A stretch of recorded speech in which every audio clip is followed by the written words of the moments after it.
On today's show, we're going to take a look at today's trade target for the Utah Hockey Club. Plus, what are Finland's chances, really, at Four Nations?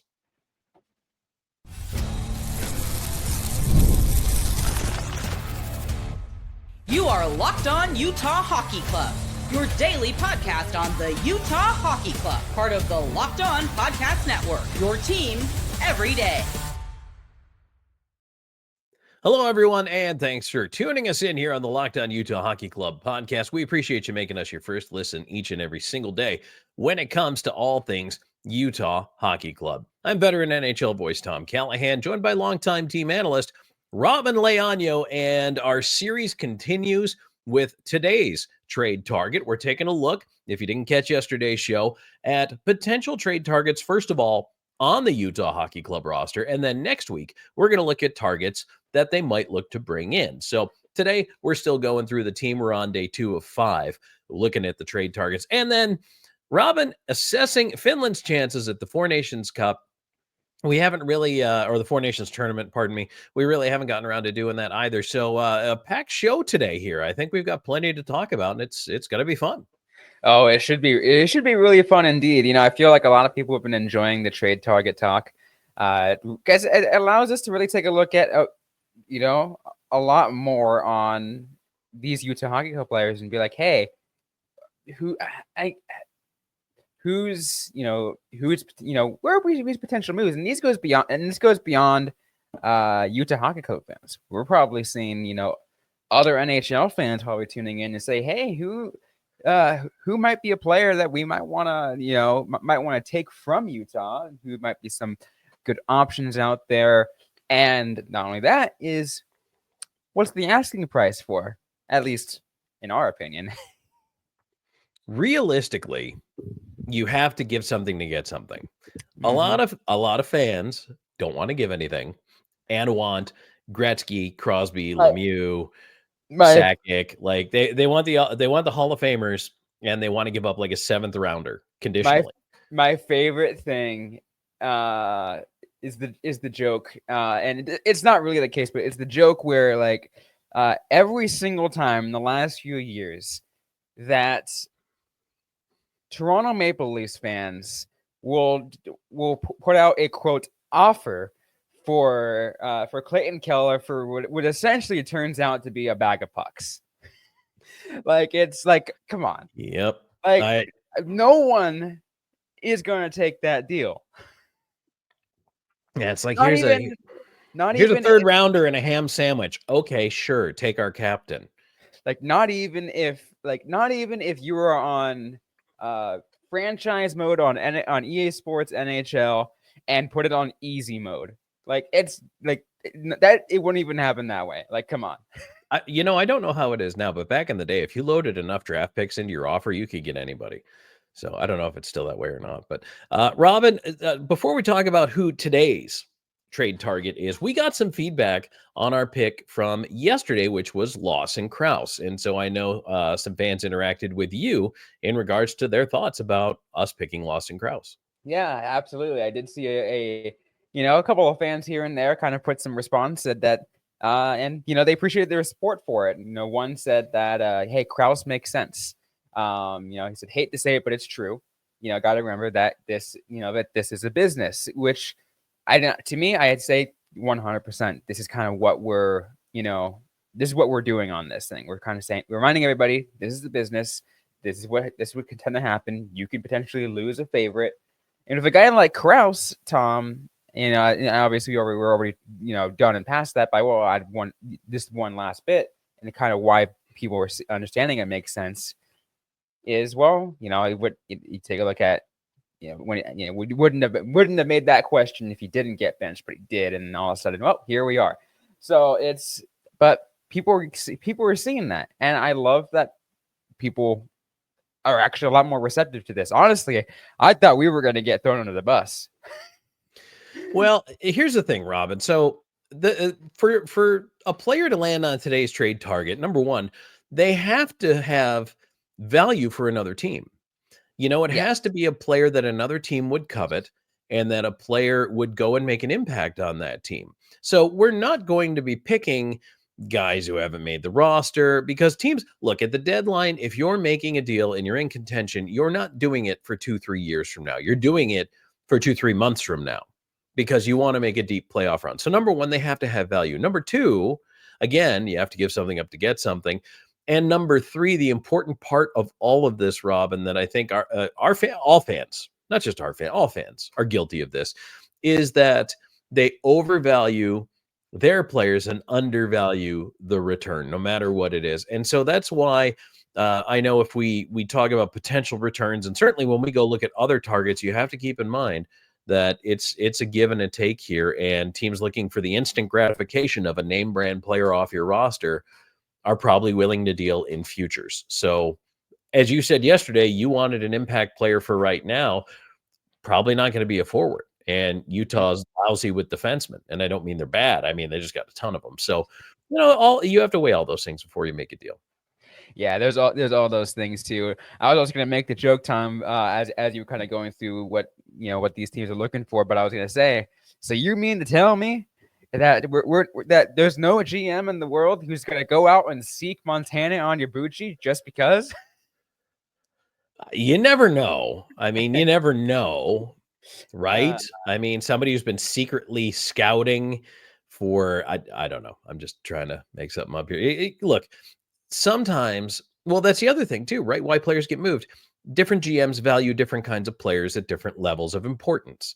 Right. So if you're building a physical tough team, you're going to obviously place more importance on those players than you are if you're building a little more finesse. And again, Nashville is an easy example to pick on because they kind of overbuilt themselves into finesse and really don't have the physical chops. And especially in the Central Division, they've been buried this year. And unless guys like, Stamkos come out and score 40 or more, and even then, I'm not so sure that they're carrying that team.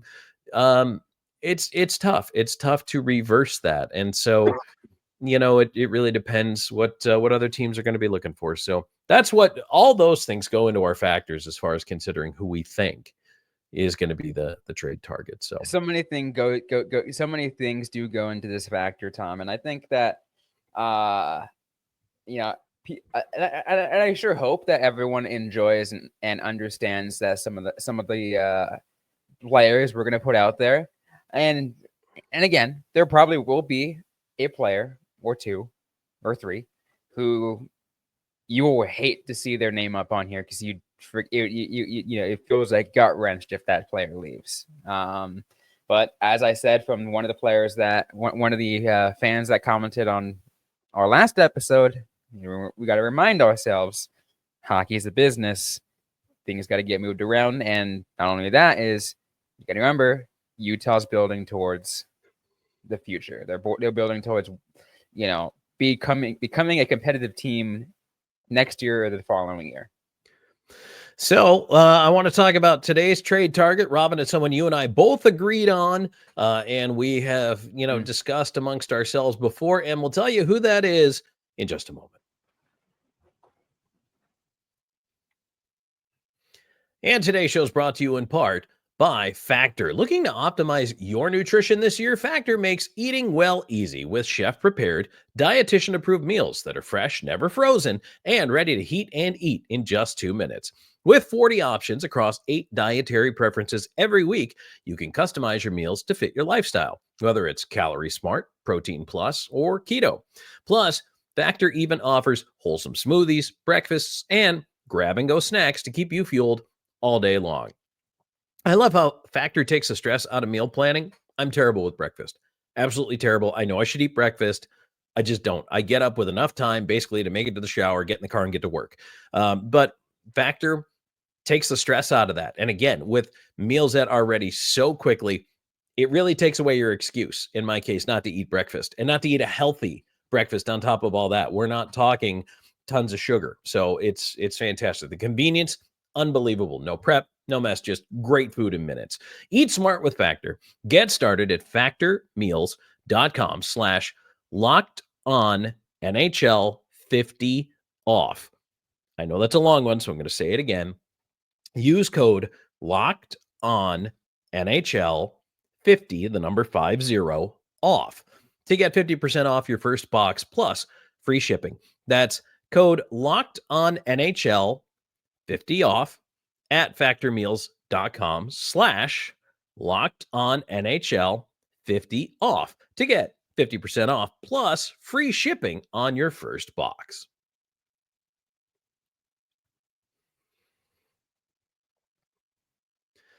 All right, Robyn. Well, who's going to be our factor in our trade target here today? And this particular factor is actually a super important one, in my opinion. Because, and again, this is a player you and I have both discussed and we both agreed on. And I don't think it's any big surprise, but drum roll, please. Today's trade target is Karel Vejmelka. That's right. Veggie. We're putting him on a platter and serving him around to see if anybody across the league is interested in picking him up. Robyn, there's a lot of reasons to love the Southpaw netminder if you're another team right now. Oh, absolutely. And I feel like you and I have been talking about Karel Vejmelka for, the majority of this season, even the offseason, right? We were taking a look going into this season saying, all right, this is a huge year for him because he's in a contract year. This is like a make or break. What is he going to look like with the Utah Hockey Club? And he's been great. Here's what adds the actual factor. Is he on a contract year? Yes. That might make a trade all that more enticing, A. But B, with how well he's been playing, there are going to be teams, Tom, who see this opportunity, see a goalie on his contract year who's just playing lights out and playing some of the best hockey you've probably seen him play in the last couple of years. And it's going to be a good value to get a play and I think on both sides, Utah needs something and whoever needs the goalie, they got one in Karel Vejmelka. They do. And you know what? The thing is with Veg is the record isn't great.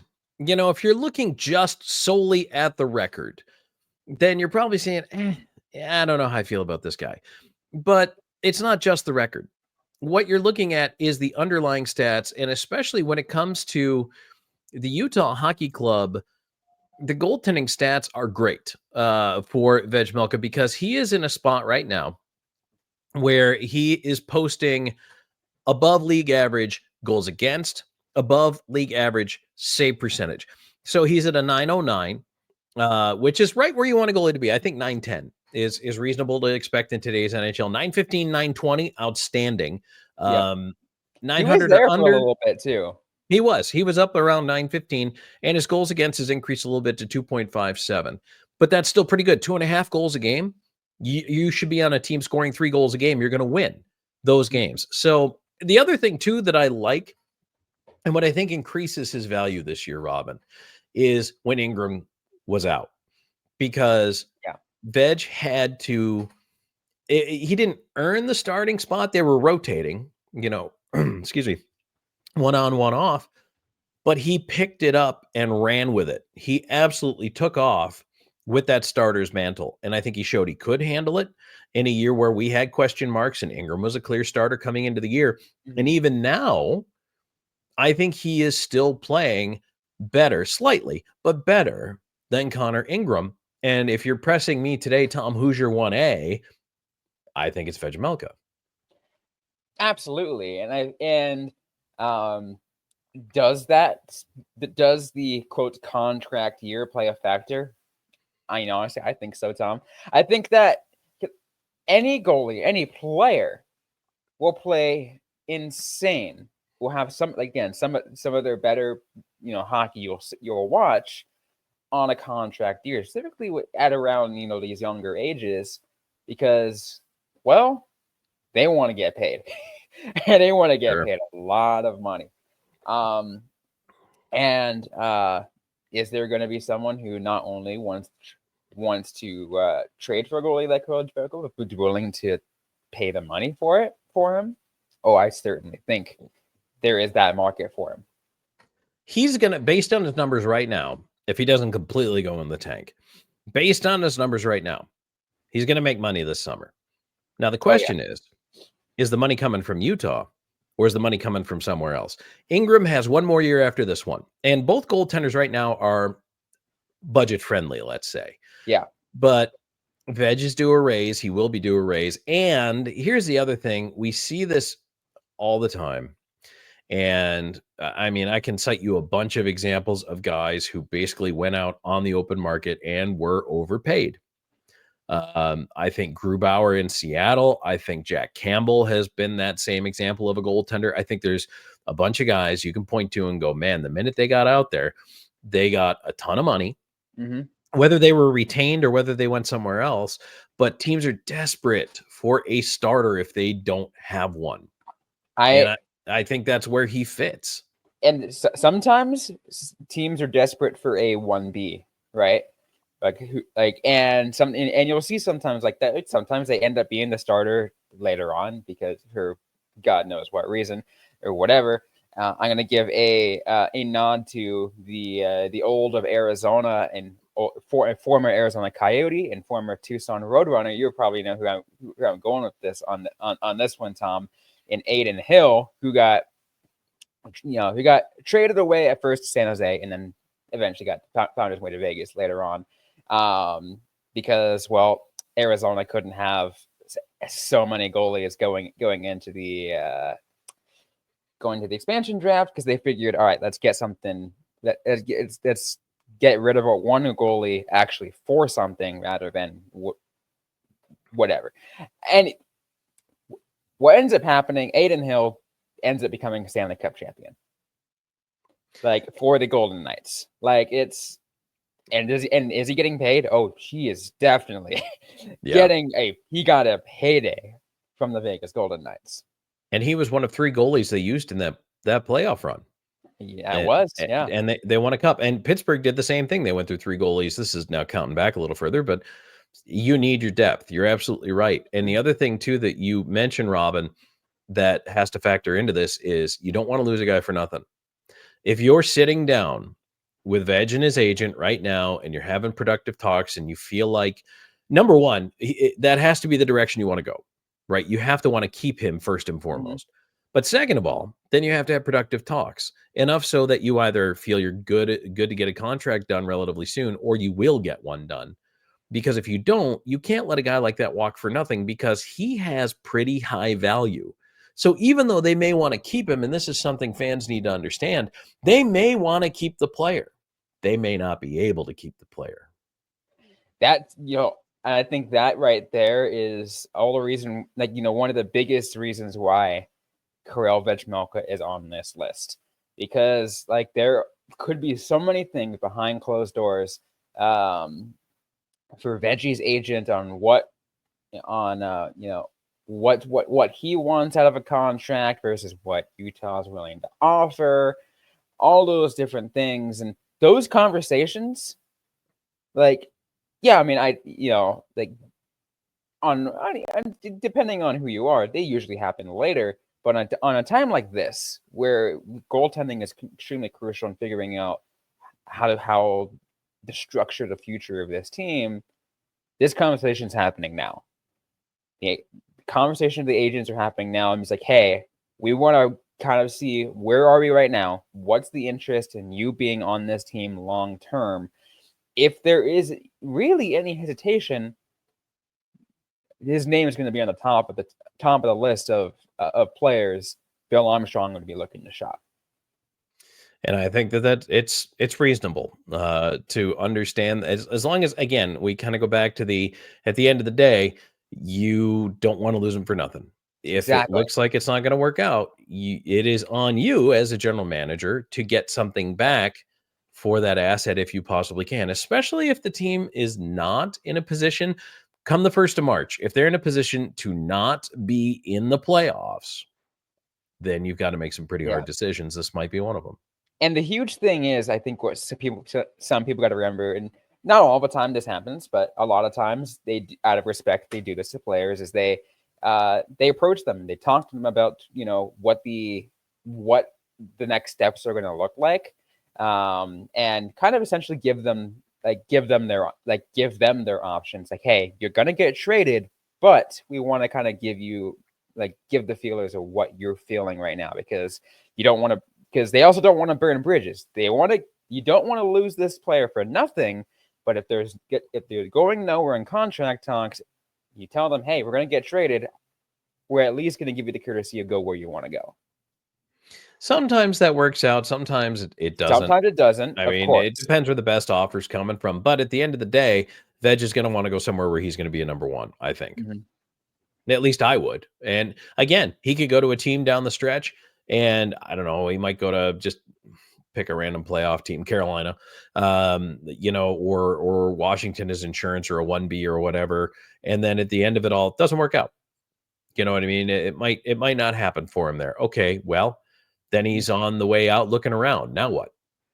So I think that's fair. And again, he could end up coming back. Who knows? Take a small vacation somewhere else and then come on back.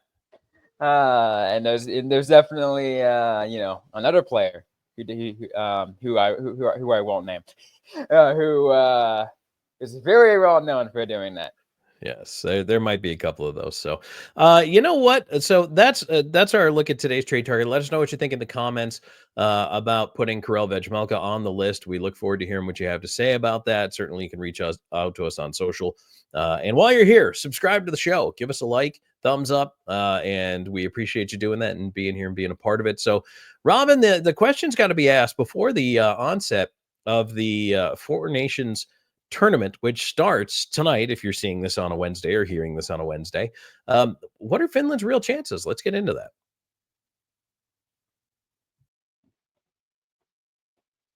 And today's episode is brought to you by Wonderful Pistachios. Looking for a snack that's both delicious and nutritious? Crack into a good source of protein with Wonderful Pistachios.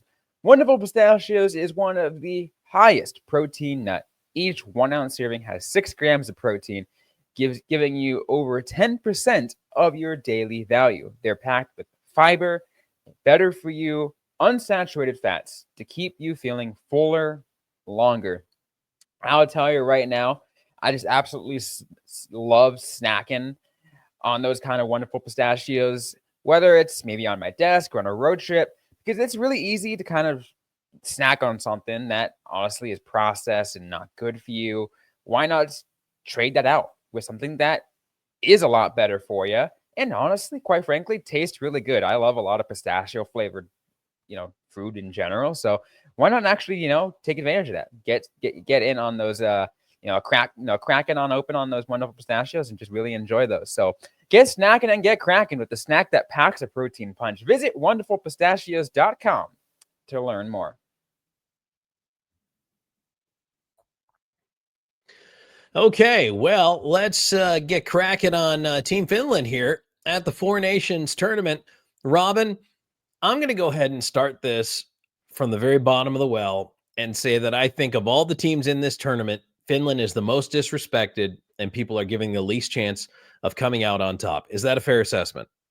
Yeah, I feel like that's the case because here's the thing. And I will say this. Everyone talks about Team Canada and just the eliteness of Team Canada. Everyone talks about Team USA because they're always just right up there, and the US-Canada rivalry is insane. And then Sweden is, outside of Russia, of course, has one of the highest concentration of some of the best hockey players in the world.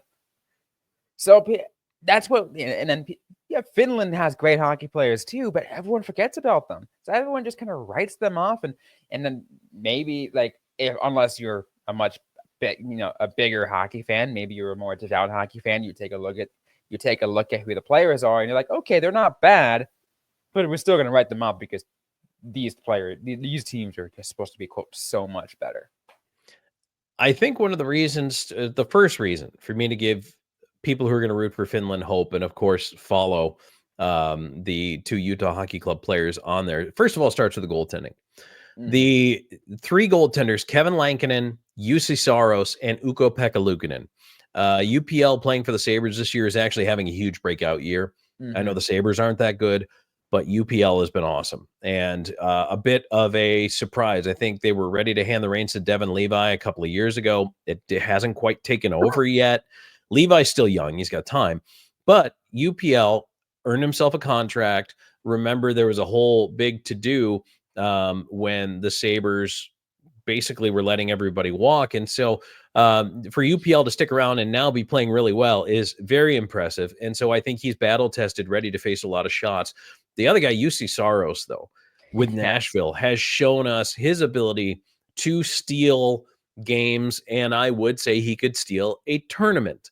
Either one of those guys I'm comfortable with. I really feel like Saros is the starter, even though Nashville's having an absolutely terrible year. Look, nobody's on a team that's having an amazing year here, but I mean, Saros is probably the guy I pick over UPL. Yeah, absolutely. And I feel like Juuse Saros, I mean, you just got to, like, Juuse Saros, like, passes the, quote, eye test with flying colors, right? You just watch how comfortable he is between the pipes. I mean, that's all you need to know. Now, let me give you the argument for Lankinen, because I don't want to underserve him. So Lankinen plays for the Canucks, and I don't know. I just don't know if I'm ready to go with Lankinen, but he's in his 5th season now, so he's not really a kid anymore. Set a career high in wins. He's got 18 wins. His goals against average is just a little over 2.5. And if you're looking at save percentage, which I mean is a valid factor, he's got the best save percentage at .904 of any of the goalies on the roster. So there is thought to put behind Lankinen. The reason why I think I am not necessarily considering Lankinen is because I'm giving the nod maybe to the other two guys, and especially Saros. I really feel like Saros is my guy. He's been around longer. He's earned more of that long-term NHL success. I feel like he might be the guy. If they went with any of those 3 guys, though, Finland has been churning out excellent goaltenders for years. I would not bat an eye at any one of those 3 players starting. No, certainly. I feel like, and I trying to think of a lot of, Finnish goalies, and I'm like, yeah, you're right. They put out, they really do put out some amazing goaltenders. They really do. And I had the pleasure of watching Pekka Rinne, Hall of Famer in Nashville for a long time. So he's one of the best of all time coming out of Finland. So defensively, we did have an injury announced to Rasmus Ristolainen.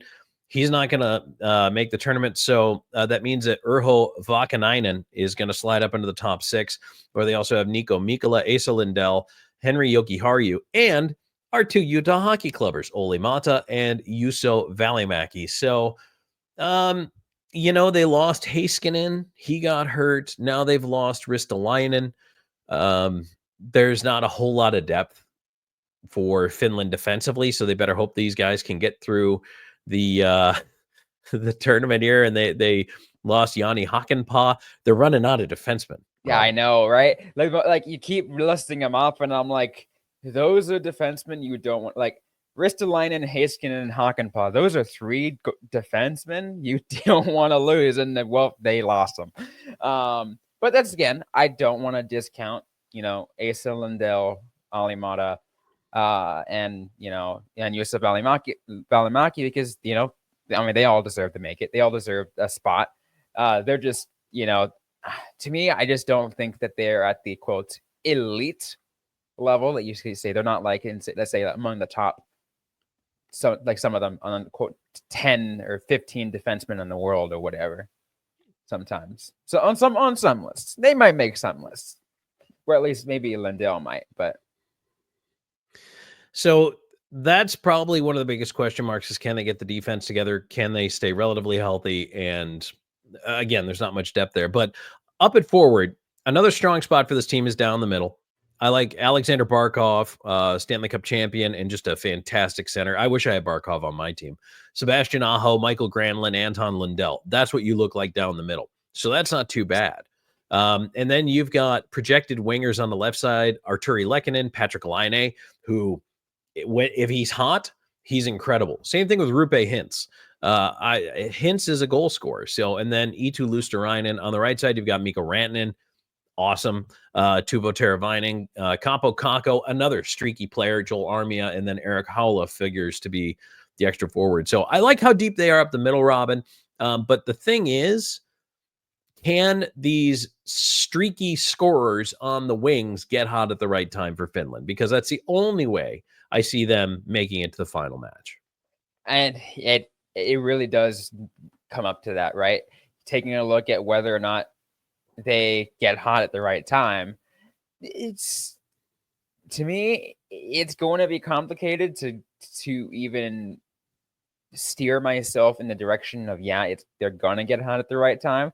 Part of me just is because of my reservations of maybe how seriously everyone, like, you take the Four Nations, because at the end of the day, these are NHL players and it's in the middle of the season, and some of these players still got their sights in the Stanley Cup, and I'm like, I don't want to worry about this right now. I got the Stanley Cup ahead of me. And again, we said it on the show the other day. I think for the Europeans, international play, not that it doesn't mean anything to the North Americans, but we talked about it. The World Championship means far more to the European players. It barely hits the hockey radar here in North America.